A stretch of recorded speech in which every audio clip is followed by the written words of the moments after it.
오늘 사연에 대해 말씀드리겠습니다. 한 대기업 회장님이 계셨는데요. 외아들이 결혼을 했습니다. 그런데 며느리가 영 마음에 들지 않으셨대요.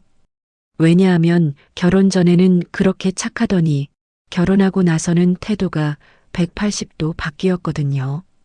그래서 이 회장님이 결심을 하셨어요. 며느리의 진짜 모습을 확인해 보자. 아파트 청소부로 위장 취업을 하신 겁니다. 그런데 여러분, 며느리 집 쓰레기통을 비우다가 발견한 게 있었대요. 아니, 이럴 수가. 그걸 보고 회장님이 그 자리에서 무릎을 꿇으셨답니다. 도대체 뭘 발견한 걸까요? 끝까지 들으시면요. 정말 눈물이 나실 겁니다. 자, 그럼 시작하겠습니다. 이 사연의 주인공, 강태산 회장님입니다. 태산 회장님은 올해 68세이신데요. 건설회사를 운영하고 계십니다. 맨손으로 시작해서 지금은 직원 500명이 넘는 중견기업을 키우셨죠. 정말 자수성가하신 분입니다. 부인과는 10년 전에 사별하시고 아들 하나를 키우셨는데 이 아들이 회사 상무로 있었어요. 태산 회장님의 유일한 희망이자 후계자였습니다. 그런데 3년 전 아들이 여자를 데려왔습니다. 이름은 이수진. 대학병원 간호사였어요. 첫인상은 정말 좋았대요. 조용하고 예의 바르고 아들을 정말 잘 따르더래요. 태산 회장님도 흡족해 하셨죠. 우리 아들 복도 좋네. 이렇게 착한 며느리를 만나다니. 그렇게 결혼을 하셨습니다. 그런데 여러분, 결혼하고 나서 한 달쯤 지났을 때 며느리의 태도가 달라지기 시작했대요. 처음에는 작은 것부터였습니다. 회장님이 며느리 집에 놀러 갔을 때 며느리가 방에서 나오질 않더래요. 수진아, 밥 먹자. 네, 곧 나갈게요. 그리고 한참 있다가 나왔는데 얼굴이 창백하고 눈이 퉁퉁 부어 있었어요. 무슨 일 있니? 아니에요, 괜찮아요. 태산 회장님은 이상했지만 그냥 넘어가셨습니다. 그런데 이런 일이 계속 반복됐어요. 회장님이 방문할 때마다 며느리는 방에 숨어 있고 나와도 말이 없고 밥도 거의 안 드시더래요. 그리고 며느리 집에서 밥을 먹는데 냉장고를 열어보니까 음식이 거의 없더래요. 컵라면 몇 개, 김치통 하나. 우리 아들 월급이 적지 않은데 왜 이렇게 살림을 못할까? 더 이상한 건 며느리가 병원을 그만뒀다는 거였어요. 아들한테 물어봤죠. 얘야, 마누라 왜 일 안 하니? 아, 그게 몸이 안 좋아서 쉬는 중이래요. 무슨 병인데? 잘 모르겠어요. 말을 안 하니까. 태산 회장님은 점점 이상하다고 느끼기 시작했습니다. 그러던 어느 날 아들이 야근을 한다고 해서 며느리 집에 들렀는데 며느리가 전화 통화를 하고 있었어요. 목소리가 들렸습니다. 알았어. 다음 달까지 꼭 보낼게. 미안해. 그리고 전화를 끊더니 소파에 주저앉아서 울더래요. 태산 회장님은 몰래 돌아 나왔습니다. 그날 밤 잠을 못 이루셨대요. 혹시 며느리가 우리 아들한테 무슨 짓을 하는 건 아닐까? 돈 문제라도 있는 건가? 아들이 뭔가 숨기고 있는 것 같은데. 고민 끝에 태산 회장님은 결심을 하셨습니다. 다음 날 아침 회장님은 며느리 아파트 관리사무소를 찾아가셨어요. 제가 여기서 청소 일 좀 하고 싶은데요. 네. 회장님께서 왜? 그냥 운동도 할 겸 해서요. 대신 비밀로 해주십시오. 그렇게 태산 회장님은 며느리 아파트 청소부가 되셨습니다. 첫 출근 날이었습니다. 태산 회장님은 작업복을 입고 모자를 깊이 눌러 쓰고 마스크까지 했어요. 며느리가 알아보면 안 되니까요. 아침 7시 복도 청소를 시작했습니다. 며느리 집 앞을 지날 때였어요. 문이 열리더니 며느리가 나왔습니다. 쓰레기 봉투를 들고 있었어요. 태산 회장님은 고개를 숙였습니다. 며느리는 청소부인 회장님을 쳐다보지도 않고 지나갔어요. 내가 누군지도 모르겠지. 며느리가 쓰레기를 버리고 들어갔습니다. 태산 회장님은 쓰레기통으로 갔어요. 며느리가 버린 봉투를 확인하고 싶었거든요. 봉투를 열어봤습니다. 컵라면 용기, 빈 김치통, 택배 상자 몇 개. 그런데 뭔가 이상했어요. 편지 뭉치가 있었습니다. 찢어진 편지들이었어요. 주워서 맞춰봤더니 어느 병원에서 온 고지서였습니다. 미납 금액 850만 원. 조속히 납부 바랍니다.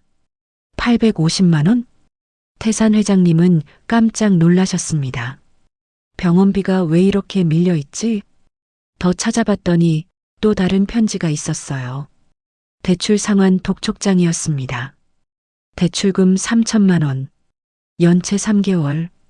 태산 회장님은 머리가 멍해졌어요. 우리 아들이 이런 빚이 있었나? 아니면 며느리가? 그날 하루 종일 태산 회장님은 며느리 집 복도를 계속 관찰하셨습니다. 며느리는 하루 종일 집 밖으로 나오지 않더래요. 그리고 저녁 6시쯤 택배가 왔어요. 청소부인 회장님이 대신 받았죠.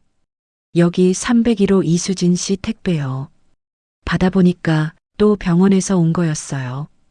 약품 박스였습니다. 태산 회장님은 점점 확신했어요.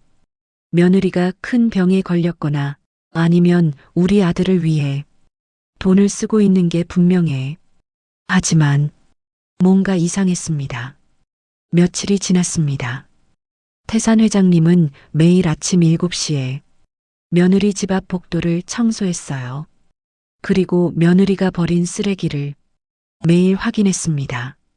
그런데 어느 날 쓰레기 봉투에서 이상한 걸 발견했어요. 노트 한 권이 있었습니다. 펼쳐보니까 일기장이었어요. 며느리가 쓴 일기장. 태산 회장님은 몰래 읽어보셨습니다. 10월 3일. 오늘도 아버님께 거짓말을 했다. 괜찮다고 잘 지낸다고. 하지만 사실은 여기서 페이지가 찢어져 있었어요. 다음 페이지. 10월 11일. 남편이 또 물어봤다. 왜 병원 안 가냐고. 하지만 내가 어떻게 말해. 이걸 알면 얼마나 걱정할까. 태산 회장님은 심장이 쿵 내려앉았습니다. 역시 며느리가 큰 병에 걸렸구나. 그런데 마지막 페이지에 이런 글이 있었어요. 하지만 나는 견딜 수 있다. 아버님을 위해서라면 이 정도는 아무것도 아니다. 아버님? 태산 회장님은 혼란스러웠습니다. 나를 위해서? 무슨 소리지? 그때였습니다. 며느리 집 문이 열렸어요. 며느리가 또 쓰레기를 버리러 나왔습니다. 태산 회장님은 황급히 숨었어요. 그런데 며느리 뒤에서 누가 따라 나왔습니다. 아들이었어요. 여보, 오늘은 병원 가야 되는 거 아니야? 괜찮아. 다음 주에 갈게. 안 돼.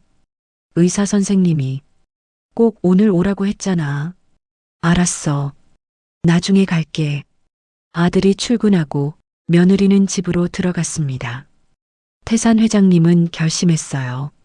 며느리를 병원까지 따라가 봐야겠다. 오후 2시 며느리가 집을 나섰습니다. 태산 회장님은 작업복을 벗고 모자를 눌러 쓴 채 따라갔어요. 며느리는 택시를 탔습니다. 태산 회장님도 택시를 잡아탔어요. 저 앞 택시 따라가 주세요. 30분쯤 달렸을까요? 도착한 곳은 대학병원이었습니다. 며느리는 병원 안으로 들어갔어요. 태산 회장님도 따라 들어갔습니다. 며느리가 엘리베이터를 탔습니다. 5층 버튼을 눌렀어요. 태산 회장님은 계단으로 올라갔습니다. 5층은 혈액종양내과였어요. 혈액종양? 암 환자들이 오는 곳이잖아. 태산 회장님은 가슴이 철렁 내려앉았습니다. 며느리를 조심스럽게 따라갔어요. 며느리는 어느 병실 앞에서 멈췄습니다. 문을 열고 들어갔죠. 태산 회장님은 복도에서 기다렸습니다. 10분쯤 지났을까요? 병실 문이 다시 열렸어요. 며느리가 의사와 함께 나왔습니다. 이수진 씨, 오늘 검사 결과는 다행히 괜찮습니다. 감사합니다, 선생님. 하지만 계속 주의하셔야 해요. 환자분 상태가 워낙 중하셔서. 네, 알겠습니다. 그리고 다음 달 치료비는 꼭 준비하셔야 할 텐데. 걱정 마세요. 제가 어떻게든 마련할게요. 태산 회장님은 숨죽이고 들었습니다. 환자? 며느리가 환자가 아니라 다른 환자가 있다는 거야? 며느리가 의사와 헤어지고 다시 병실로 들어갔어요. 태산 회장님은 용기를 내서 병실 문 옆으로 다가갔습니다. 문틈으로 안을 들여다봤어요. 침대에 누워있는 사람이 보였습니다. 노인 남성이었어요. 머리가 하얗고 몸이 많이 수척했어요. 그리고 그 옆에 앉은 며느리가 노인의 손을 잡고 있었습니다. 아버지, 며느리가 조용히 말했어요. 아버지, 태산 회장님은 깜짝 놀라 더 가까이 다가갔습니다. 그리고 그 노인의 얼굴을 봤을 때 태산 회장님은 온몸에 전율이 일었습니다. 그 노인은 태산 회장님의 옛 친구였어요. 강병수, 30년 전 같은 공사판에서 일했던 절친한 친구였습니다. 하지만 20년 전 서로 사업 문제로 다투고 나서 연락을 끊었던 사이였죠. 태산 회장님은 병수가 어떻게 지내는지도 몰랐어요. 그런데 며느리의 친아버지가 바로 그 친구였던 겁니다. 태산 회장님은 그 자리에 서서 며느리의 이야기를 들었습니다. 아버지, 오늘 검사는 괜찮았어요. 선생님이 조금 좋아지셨대요. 수진아, 병수의 목소리는 약했습니다. 너 시아버지한테는 말했니? 아니요. 못했어요. 왜 말을 안 해? 그분이 내 친구였잖아. 아버지, 그게. 며느리가 한숨을 쉬었어요. 아버지가 그러셨잖아요. 20년 전에 강태산 회장님한테 빚을 졌는데 갚지 못했다고. 그래서 얼굴 보기 부끄럽다고. 제가 어떻게 말해요? 시아버지, 사실 우리 아버지가 회장님 옛 친구인데 빚도 못 갚고 암에 걸려서 병원비도 없어요라고요? 미안하다, 수진아. 내가 시집까지 가서 이런 고생을. 괜찮아요, 아버지. 저 간호사였으니까 당직 알바 좀 더 뛰면 돼요. 그래도 너무 무리하지 마라. 태산 회장님은 그 자리에서 눈물이 주르륵 흘렀습니다. 며느리가 자기 친정아버지 병원비를 대느라 밤낮으로 일을 하고 있었던 거예요. 그리고 시아버지인 자신에게는 말도 못하고 결혼하고 나서 태도가 변한 게 아니었어요. 그냥 너무 힘들어서, 너무 지쳐서, 그래서 시아버지 앞에서 웃지 못했던 거였죠. 태산 회장님은 병실 밖에서 한참을 서 있었습니다. 그리고 며느리가 나오기 전에 조용히 자리를 떴어요. 집으로 돌아와서 태산 회장님은 오래된 서랍을 열었습니다. 30년 전 사진이 나왔어요. 젊은 시절 병수와 찍은 사진이었습니다. 둘이 공사판에서 웃고 있는 사진. 병수야, 미안하다. 내가 너를 이렇게 만들었구나. 태산 회장님은 그날 밤 한숨도 자지 못했습니다. 다음 날 아침 태산 회장님은 병원으로 갔습니다. 정장을 입고 꽃다발을 들고 병수의 병실로 향했어요. 문을 열었습니다. 병수가 누워 있었고 며느리가 옆에 앉아 있었어요. 시아버님, 며느리가 깜짝 놀라 일어났습니다. 수진아, 나 다 알고 있다. 네. 태산 회장님은 며느리를 안아줬어요. 미안하다. 너를 오해했어. 그리고 침대로 다가가 병수의 손을 잡았습니다. 병수야. 태산아, 이게 얼마만이냐? 20년 만이지. 내가 미안했다. 아니야. 내가 먼저 빚을 갚았어야 했는데. 됐어. 그런 거 이제 중요하지 않아. 우리 다시 시작하자. 태산 회장님은 그날로 병수의 병원비를 전부 처리했습니다. 그리고 최고의 의료진을 붙여서 치료를 받게 했어요. 며느리한테는 이렇게 말씀하셨죠. 수진아, 내가 이렇게 착한 줄 진작 알았어야 했는데 아버지가 미안하다. 아니에요.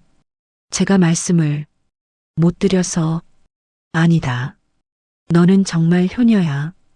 우리 아들이 너 같은 아내를 만난 게 축복이다. 6개월 후 병수는 기적처럼 건강을 회복했습니다. 그리고 태산 회장님과 병수는 30년 전처럼 다시 친구가 되었어요. 며느리는 다시 밝은 얼굴로 시아버지 앞에 나타날 수 있게 됐고, 태산 회장님은 며느리를 친딸처럼 아끼게 되셨답니다. 지금도 태산 회장님은 말씀하신대요. 내가 며느리를 시험하려 했지만 정작 시험에서 떨어진 건 나였어. 진짜 효심이 뭔지, 진짜 사랑이 뭔지 며느리한테 배웠지. 여러분, 사람은 겉으로 보이는 게 전부가 아닙니다. 며느리는 시아버지를 피한 게 아니라 자신의 고통을 숨기려 했던 거예요. 그리고 옛 친구와의 우정도 20년이라는 시간을 뛰어넘어 다시 회복됐습니다. 여러분 주변에도 이런 사람 있지 않나요? 겉으로는 차갑지만 속으로는 뜨거운 마음을 가진 사람. 오늘 그 사람에게 먼저 손 내밀어 보시는 건 어떨까요? 댓글로 여러분의 생각 남겨주시면 감사하겠습니다. 오늘도 따뜻한 하루 보내세요. 감사합니다.